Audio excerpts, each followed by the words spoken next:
I opened the door to my neighbor and uncovered a shocking truth. Emma Johnson had always been the kind of woman who noticed the small details in her neighborhood. Living in a quiet suburban town in Ohio, she appreciated the slow pace of life, the warmth of neighbors who waved from across the street, and the comfort of knowing that people looked out for one another. She was married to Daniel, a kind-hearted man who worked as a teacher, and together they lived in a cozy two-story home filled with photographs, books, and the smell of fresh-baked bread Emma often made on weekends. One chilly Saturday afternoon, as she was arranging flowers in a vase by the window, Emma noticed something unusual. Her next-door neighbor, Mrs. Margaret Davis, a woman in her 70s, had not been outside for several days. Normally, Mrs. Davis watered her garden every morning without fail, greeting anyone who passed with a smile and a cheerful hello. Emma felt a pang of worry. Moments later, a soft knock echoed on Emma's front door. Startled, she put down the vase and walked to answer it. Standing there was Mrs. Davis, her grey hair disheveled, her eyes wide with a mix of fear and desperation. She clutched an envelope tightly in her trembling hands. "Emma," she whispered, her voice shaking. "I didn't know who else to turn to. Please, can I come in?" Emma immediately stepped aside, guiding her neighbor to the couch. Daniel soon joined them, sensing the tension in the room.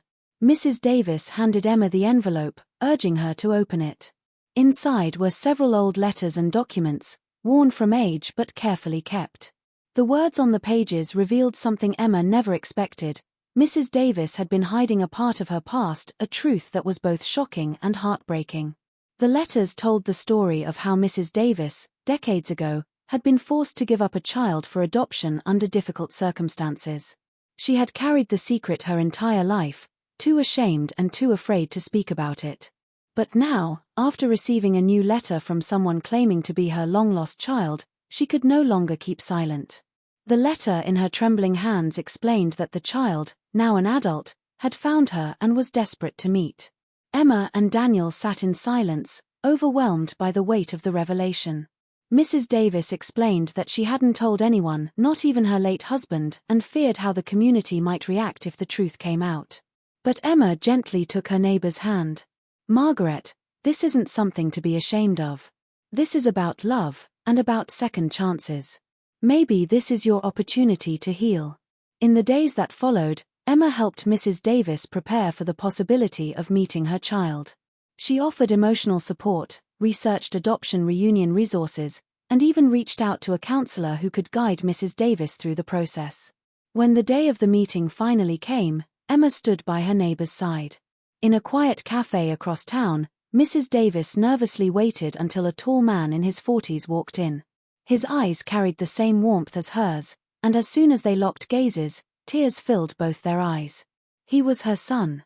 The reunion was emotional, filled with hugs, tears, and words long left unspoken. Emma watched from a distance, her heart swelling with gratitude that she had answered the knock on her door. She realized how much impact a single act of kindness could have, and how opening the door, literally and figuratively, could change lives forever. From that day on, Emma and Daniel's bond with Mrs. Davis grew stronger. Their neighborhood felt even more like a family, and Emma often thought back to that knock on the door as the moment everything changed. And while Mrs. Davis's truth had once been hidden in shadows, it was now embraced in the light of love, forgiveness, and new beginnings. The shocking truth Emma uncovered wasn't one of scandal or betrayal, but one of resilience, courage, and the healing power of human connection.